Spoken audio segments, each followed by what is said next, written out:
For lesson 7, I wanted to focus a little differently than the book.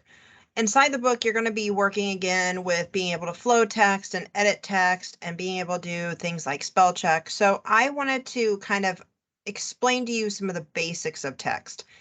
Since this program focuses a lot on type, text, fonts, I wanted to explain the difference to you and show you some different options that you have possible to work with. So I'm going to switch over to this and I'm just going to kind of walk you through some of the basics. And then we're going to talk about how this helps you in using different types of type in your projects, okay? So first of all, what is typography? Typography is considered the art or the process of setting and arranging types and printing from them. So typography now is going to be a little bit different in this day and age than it was, 10, 15, 20, even longer ago.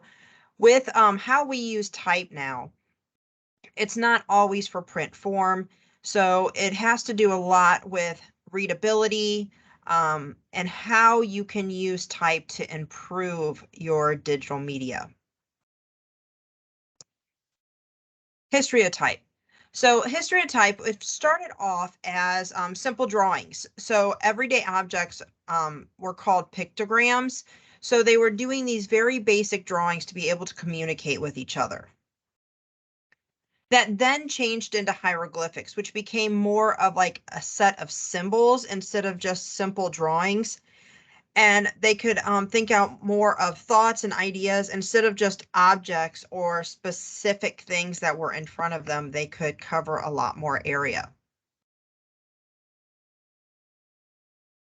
That then changed into phonograms, which are symbols for spoken sound. So even though they were still probably using hieroglyphics and things of that nature, they were starting to come up with what we would consider closer to being an alphabet, so that they could almost spell out words. They could figure out how words sound based off of these things and be able to communicate as a larger group. Our first kind of idea of what we would see as an alphabet would come from the Greeks, and that was based off the first two letters in theirs. So it was the alpha and the beta, which became alphabet. But this is when you're going to start seeing those symbols that are going to look a little bit closer to our letters. And then it just keeps developing over the generations and throughout the different cultures in the world to start breaking down further and further into separate letters, separate sounds for each letter. Then one of the first books to ever be considered as actually being printed using mass production would have been the Gutenberg Bible. Before this time, the Bibles were actually handwritten by monks, by friars, by priests in different churches, different establishments. They would actually handwrite all of these. So they were harder to come by and they were considered a lot more sacred. The Gutenberg Bible actually was the first one that used movable metal type, which would appear like this, and they would have to lay it out and then print each page individually. This later turned into like mass printing where they could run paper through these things. And now, you're not going to even see this type of printing really much anywhere unless it's to get that specific look that you're trying to go for, to have it look like an antique type of printer. Now, there are some basics when it comes to fonts in our modern use of the term. So we're just going to kind of go through some of those things. Now, when I showed you during the last lesson the Adobe fonts website, I said that you could choose based on some of these different things. And again, we'll go over them in more detail after I go through these basics. But this is kind of where this kind of gives you a better explanation of what those things are. So 2 words to know is the first is font. Font is the actual physical means used to create a typeface, whether it be a typewriter, a stencil, blocks, postscript, code, any of those things. So the font is the actual physical means. A typeface is the collection of characters, letters, numerals, symbols, punctuation, and which have the same design. We seem to kind of interlock those now, since the fact that we're not using things like typewriters and stencils and blocks to actually do printing now. So these words kind of get used interchangeably. Really, whenever we're talking about going to these websites and finding your font, it's more like you're finding your typeface or your typeface family. So that's where that difference is going to come in slightly. But overall, people know that these two things kind of like work hand in hand. Now, whenever you're talking about any typeface, you're going to be talking about some different types of anatomy that they all have. I am not going to break these all down in this course. You can take courses if you're interested in typeface that really go through those different things. I actually had a class in college that the entire semester was just over developing fonts. It's very interesting if that's where your interest lies, which mine does. I find it very interesting to see how these all work together. But you'll see that they have characteristics in common through an entire typeface family, even if they have just different characteristics sometimes.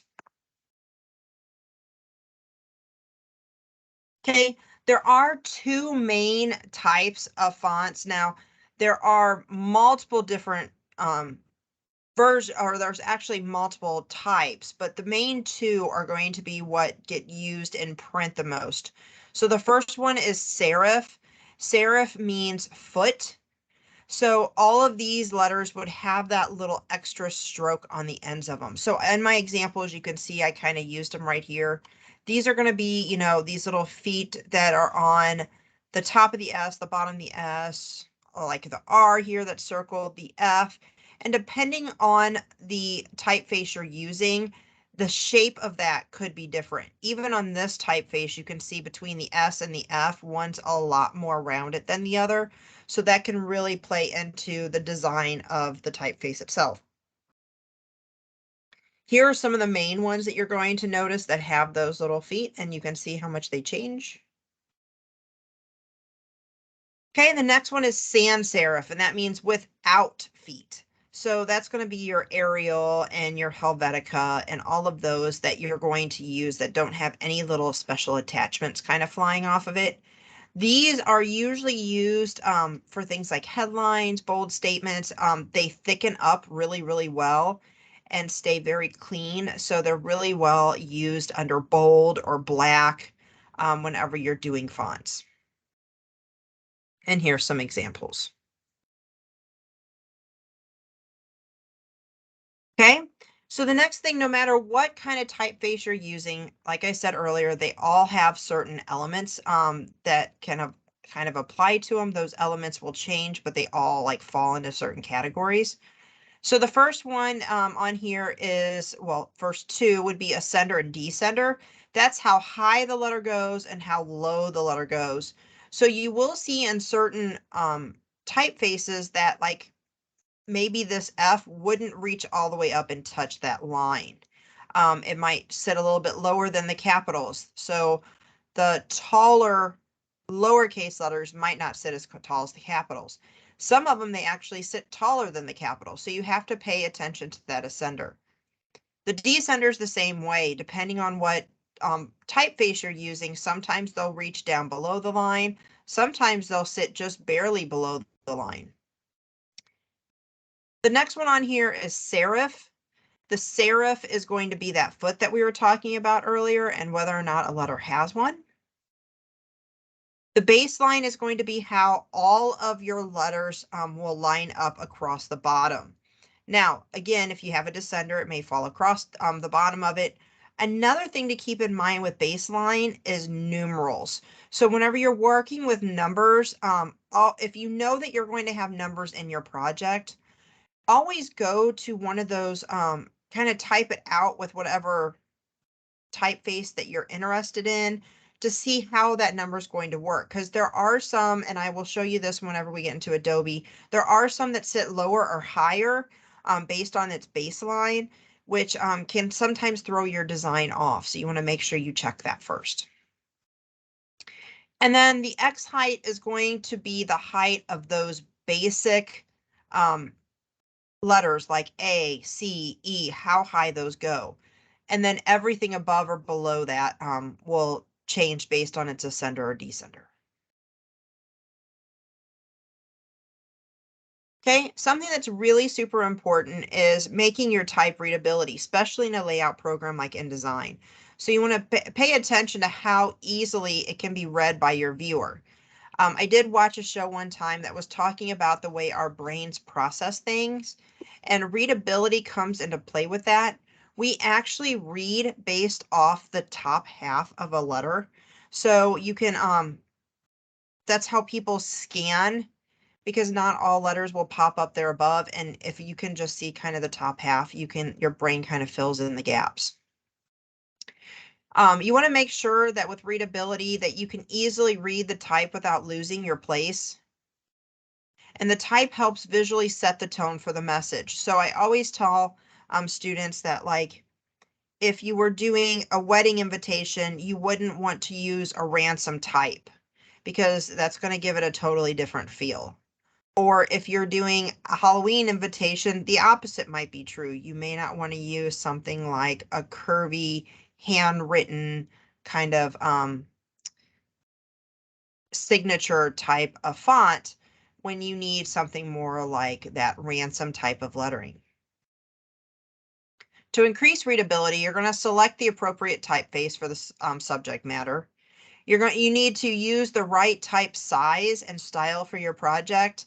A lot of times people, whenever you're working in a program like OneDesign or any of those and you're doing designing, you have a set area that you have to keep your type within. And so people will just automatically down the size, and it can really mess up the readability of it, because sometimes when something gets way too small, it can really be hard to read. Also, you have to keep in mind, like, certain colors against certain colors. How hard is it to read, or how busy is it? Make sure you're adjusting your spacing. If your lettering gets too tight or too spaced out, that can cause a problem. Sometimes if you make it too spaced out, people will see separate words instead of connecting those words into one. And then consider the overall size and alignment of type blocks. So we naturally in the US, we read from left to right. In other countries, they read in different patterns from top to bottom. We have to make sure that whenever you're setting up your type blocks, that you're going from left to right, so that it follows our pattern of reading. Some different things that you're going to notice while working through this program is that type comes in points and picas. Everybody has had an English teacher at some point that told you that you have to type your paper in 12 point. So you can see right up on that line about kind of, this is not necessarily to scale, but you can see how that pica 12 right there is kind of like a nice readable size. Like I said, this is not fully to scale, but you can see how it adjusts as it goes across. And then picas is how many picas you can get into 1 inch is how it's measured. So for example, you could fit 6 picas into 1 inch. Okay, leading. Whenever you're working in InDesign, leading is going to be in your character panel, and it's going to look like 2 little A's above one another with a line. Okay, so leading is going to be the distance between the baseline of a line of type and the baseline from the line above it. So that's going to be those lines. If you have a paragraph, you can get those lines too close to each other and the actual lines will start kind of collapsing on each other. This is where it's really important that you make sure that there's enough distance between them that the eye can scan through the letters and be able to read them. So here's some different examples. Like this one has a 14.5 leading, where this one has a 25 leading. So you can see the difference between each of those lines. This is another example. If you get your leading too small, you can end up with like the R's on the bottom so that it becomes overlapped or hard to read. Where if you're spacing your leading a little bit closer together, it'll make a little bit more sense and be a little bit easier for you to read. Tracking is going to be the next thing. So tracking is the space between characters. So you can see here that the top one has the default 0 tracking set for it.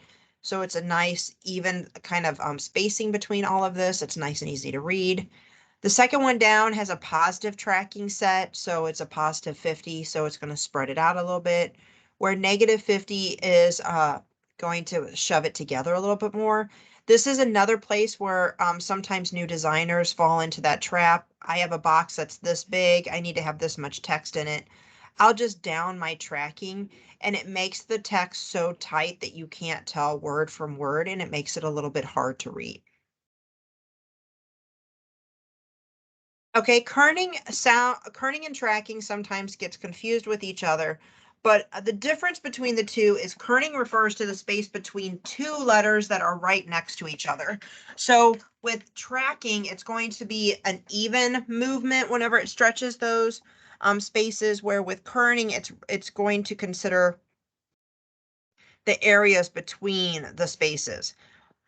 When does this really come into play? This comes into play a lot when you're thinking of something like a capital V and an A next to each other, or if you're thinking about like a V next to something like an N, where you're going to have a straight line versus a diagonal line, and how that's going to space and look the same amount, even though it's going to have that big gap in the bottom. So that's why I kind of shows the space in between this R and the N, so you can kind of see the spacing between each of those.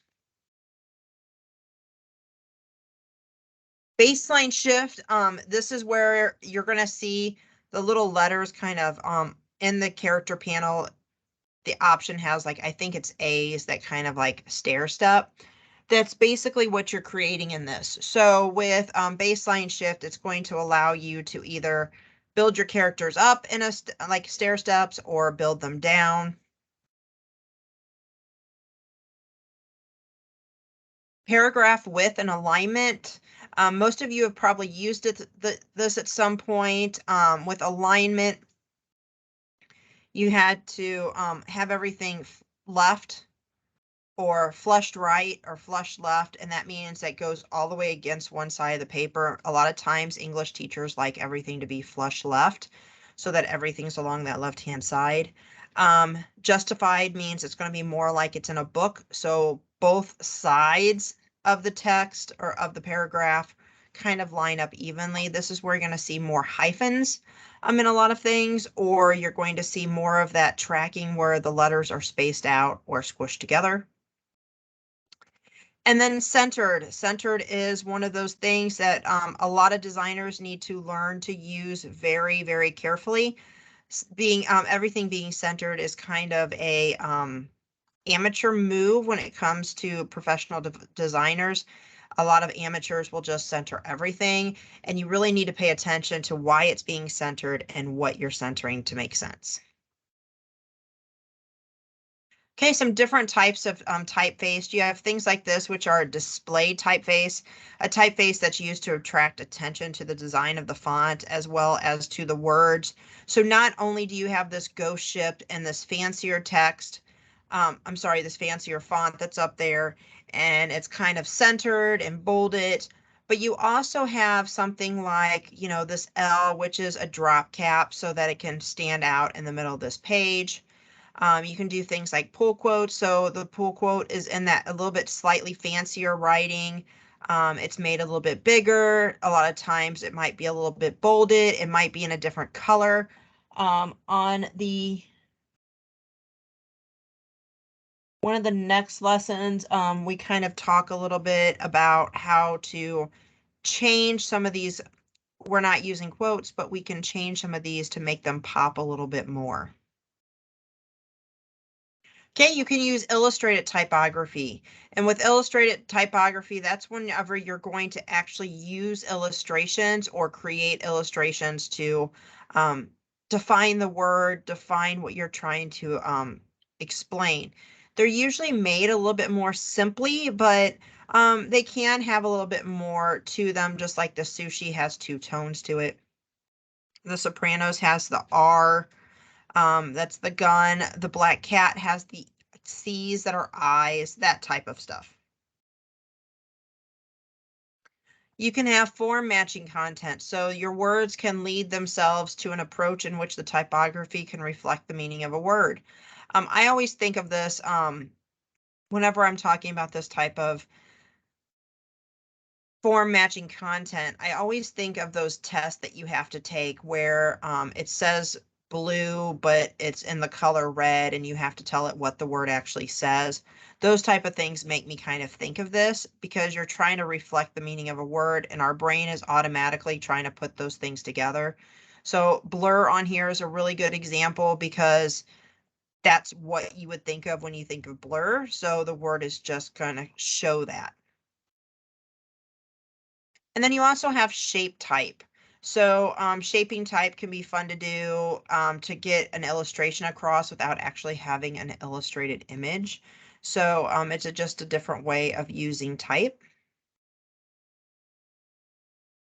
Some helpful sites, and we're going to go over these in a few minutes. DaFont is one of my favorite ones. I do know that 1001 Fonts is really good as well. We're going to talk about that one in just a moment.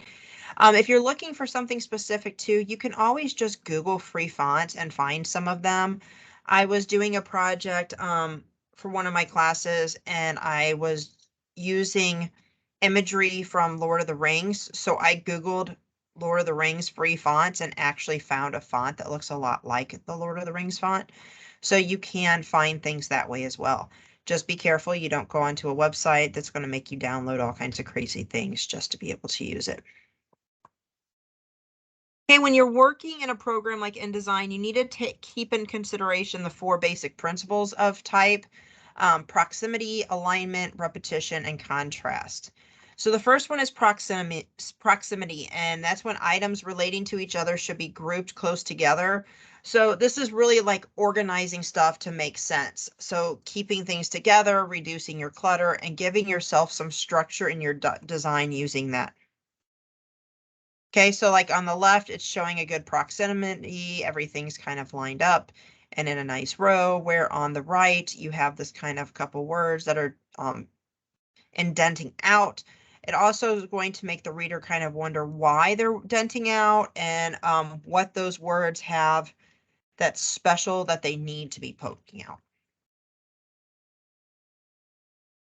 So things to think about when you're thinking about proximity, like where does your eye stop first? Where do you begin reading? What do you read next? And what should be in bold to make it important. Things to avoid. Don't stick things in the corner or in the middle just because the space is empty. Avoid too many separate elements on a page. Avoid leaving equal amounts of white space between elements unless each group is part of a subset.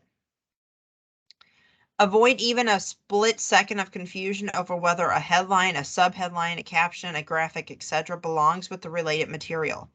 Create relationships among elements with close proximity. This one was a really big one whenever you were talking about like printed newspapers.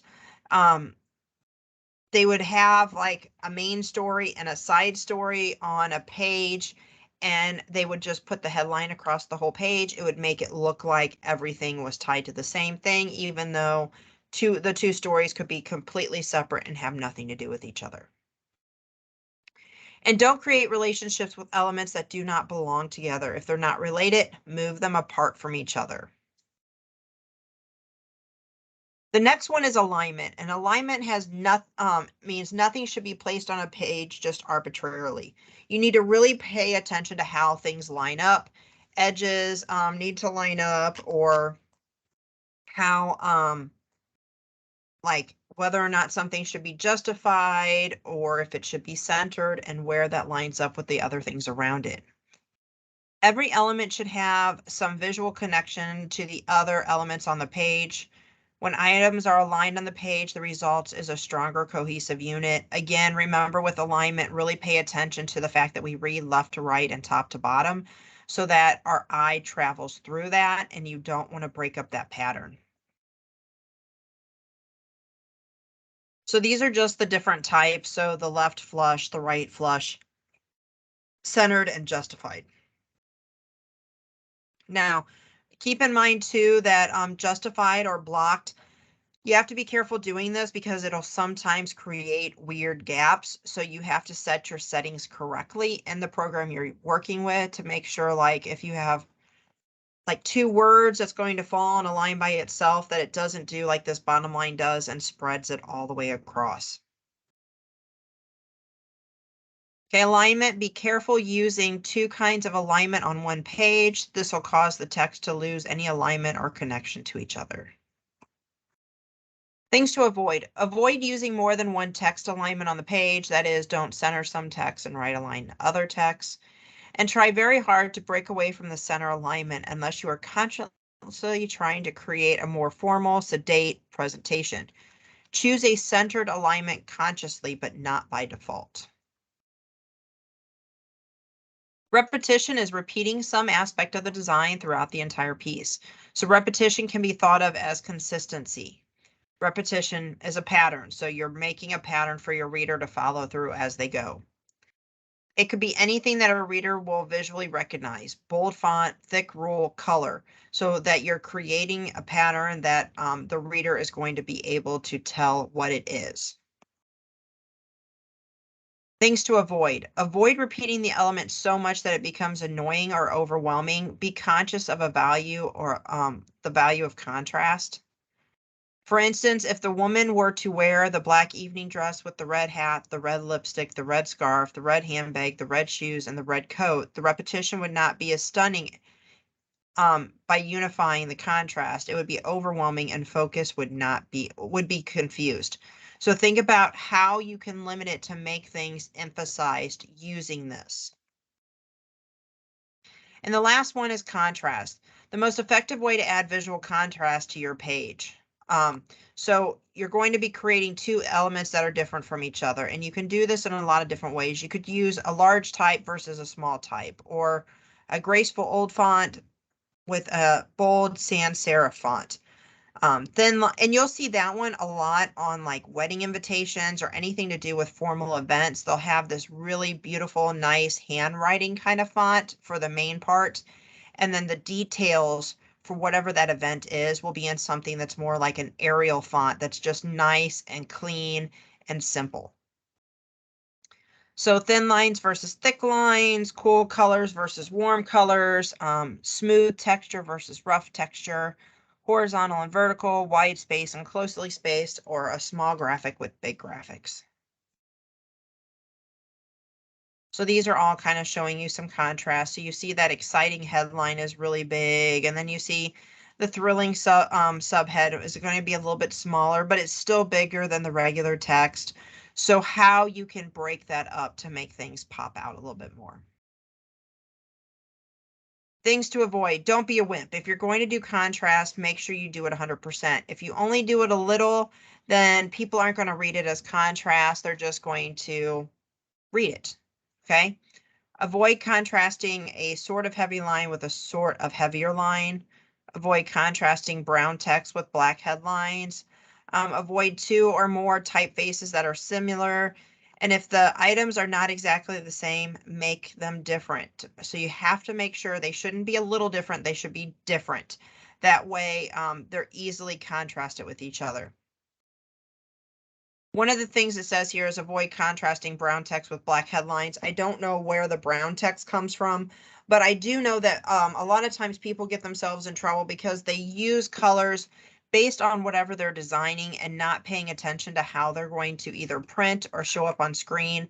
So you have to pay attention to your tones. So something like a red against a black is going to show a lot better than even this purple and red together.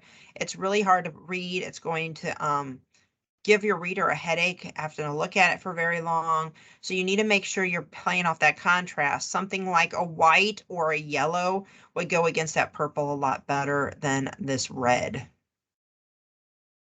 And then warm versus cool colors. So putting two colors that kind of, first of all, colors that complement each other. You have to be very careful with these because they can be very dangerous. Just like the green and the red on the bottom left and the orange and the blue on the bottom right. They almost vibrate. So you have to pay attention to that when you're using them. If you wanted to, possibly, if you needed to use a red and a green, possibly use a darker shade of green or more of like a hunter green versus that red so that your contrast would be dark versus light as well as the colors. Same thing with the blue and orange. If one of them is going to be super bright, maybe tone the other one down and make sure it's a little bit darker and it sets back a little bit. Warm versus cool should complement or should contrast each other, but it just depends on the tone. So you'd have to go back to this one, the tone of those colors and how they work together so that you're not making your reader's eyeballs just vibrate by the color itself. Okay, so that goes over some of our type basics. Let's go ahead and look at some type itself.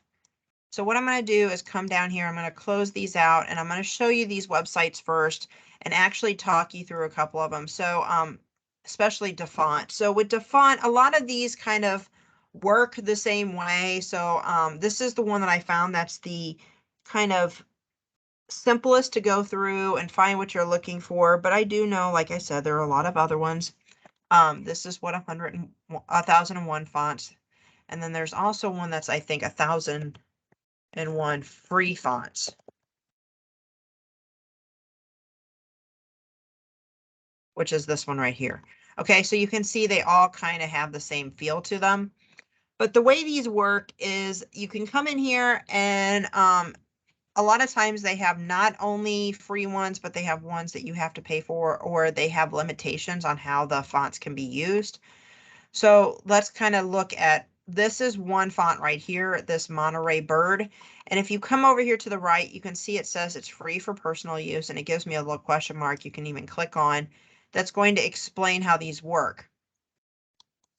So different fonts are made for different reasons. So you can do, here's a donation where, so if you have to donate to use it for anything. You have personal use. You have some that have, let's find a font that has some different ones. Let's go under, we'll go under old school. So you can see this one says it's 100% free. So that means you can use it for anything. If it's for personal use, that means you can't use it for anything commercial. So if you wanted to use it for a job and they are going to make money off whatever you're advertising, you can't use it for something like that. So you do have all these different ones and different reasons why you can use them or how you can use them, okay? Up at the top, it's going to give you the different styles. So if you're looking for something fancy or techno or basic, you can go through all of these. You can then break it down from there under each one of these, and it's going to give you, so like I said, we went to old school. Here's a whole bunch of old school ones. And then there's actually 9 pages of them. What I like about DaFont is then I can type in here the word that I'm planning on using and hit submit. And you can see what that word is going to look like. And I always suggest that you type it in exactly as you're planning. So if you're planning on using some lowercase letters or uppercase letters, make sure you do that, because you'll see here that it's all uppercase, and here you have small uppercase instead of, full lowercase letters. They're just smaller. So you want to make sure that they are the way you want them to look, where, this one is uppercase and lowercase. Okay, you can also choose how many fonts you want on a page, things of that nature. And when you go into each of the fonts, I'm going to click on one of these. It's going to show you how they break down. So on this this particular font, it's going to put this little kind of fine line around all the caps.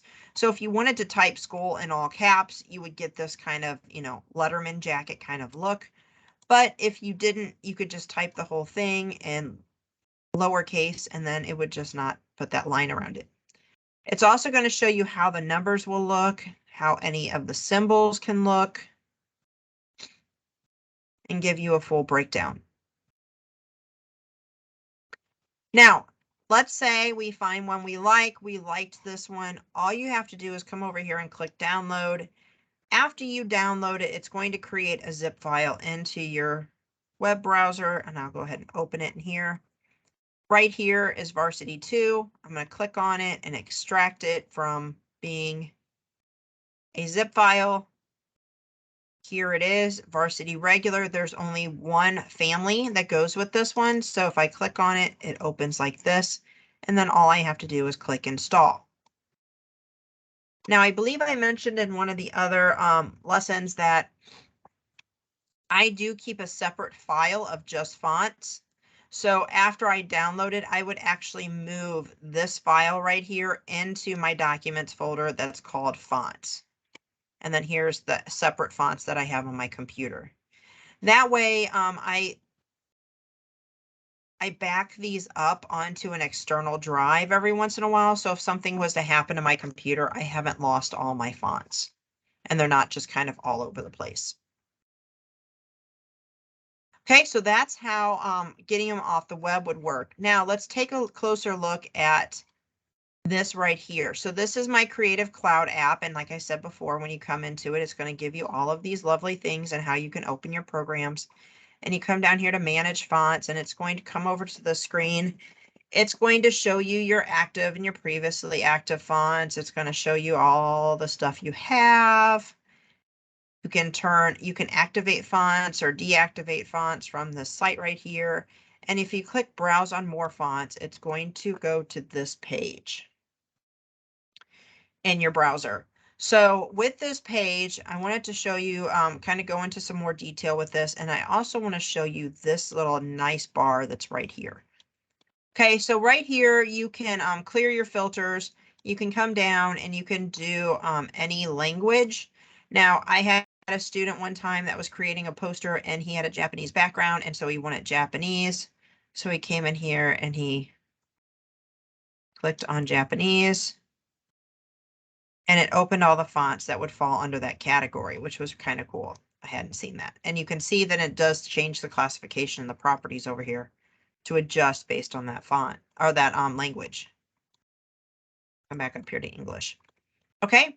Under tags, this is where you're going to find your kind of style, I guess, is the best way to kind of put it. So if you know you're looking for something for a wedding invitation, you may want to go under wedding or under brush pin, sometimes under black letter. So you're going to find something that's going to work for that feel that you're trying to come up with, and choose that. So let's go, we'll go Western. So it's going to pull up these like kind of base fonts, the kind of the suggestions it's going to give you. They're not in any kind of real order. It's just kind of, suggestions based on the kind you chose. The next one down is going to be your classification. This is where you can say, okay, I want to do Western, but I only want to do sans serif so that it has no feet, or I only want to do script, or I only want to do handwriting. So I'm going to actually choose click on serif, because I have a feeling that with Western, yeah, there's not going to be a whole lot of script or handwriting. So Western is usually a pretty thick kind of graphic kind of font. So I'm going to choose serif, and it's going to again say, okay, these are the best examples that fall into that category. Next down here is going to be your properties, and this is where you can say, I want it to be thick. So you can see again, it's thinned me out even more. Or I want it to, I want regular or thin, which that probably has a font in it. There's 6, so it has a font inside of its family that's going to be thin. If you want your letters to be thicker or wider or higher or contrast. Now down here is where I was talking about the numbers. So your default figure style. So I'm going to go back up here. I'm going to clear all my filters and I'm going to type in the numbers 1, 2, 3, 4, 5, 6. Okay. You can see that all of these right here kind of all fall on that same baseline, but you can choose. This is the default kind of so that it would look like this, or you can choose one that has the different letters or the different heights. So see, this one clearly goes below the baseline for some of the letters. A lot of times what happens is actually this. So some of the letters may drop down a little bit, but a lot of times the 6, sometimes the 9, there's certain numbers that will jack up. And I don't know if it's dependent on, nope, it's not. Okay, so it's not dependent on where they are or what order they're in. It's dependent on the actual number itself. So I always suggest if you're going to be using numbers that you kind of type them in so you can see how they fall. So whether or not they're going to fit the way you want. Now, the last thing I wanted to show you on this page was, oh, actually here, let's do this real quick. I know I showed one in one of the previous videos that only had one font. So let's do number of fonts. Let's pull that way up high, and I'm going to clear this actually and pull this up pretty high.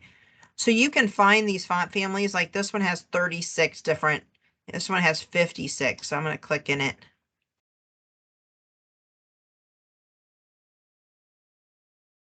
And look at all the different versions of this one font. Now you can, again, you can come up here to the top and you can do activate fonts and activate all of them, or you can just choose the one you want by coming down here and just clicking on it right in that area, and you can activate them individually. So it's up to you how many of them you load onto your computer. If you're working on a specific project and you know you're not going to need a thin italic, a thin extra, a thin this, a thin that, then it's easier for you just to choose the one that you want, and then you won't have to scroll through a whole bunch of them to actually find it later. Oops, I went back too far. Come on, right back there. Now, the other thing I wanted to show you was this lovely little thing right here. There we go. So this lovely little thing right here. This is a great little thing to use. So you're looking at different advertisements and you find a font that you really, really like and you want to use it, but you don't know what it's called. This is a great little tool that you can come up here and you can actually scan a photo or scan a JPEG or whatever so that you can find it. So I'm going to click on it. And what I did was I just found an Apple advertisement that had a serif font, and I'm going to open it and it's going to scan it for me. So you can just do a screenshot even. And then you would choose, you can zoom in on it. So if there's a whole bunch of different text on here and you just know you want this part, you can zoom in on that part, do next step. It's going to tell me, make sure you think that the correct characters are shown. Do next. And then here's all these fonts that it thinks is really close to it. Okay, so then you could go through and pick out the one that you think is closest. So this comes in super handy when you see something and you don't know where they got the font from. Okay, so that just kind of goes over fonts, hopefully gives you a little bit more understanding about things like typefaces and fonts and text and all of that loveliness. If you have any questions, please shoot me an email. Otherwise, you'll just move on to the lesson for this chapter, and you can let me know if you need any help.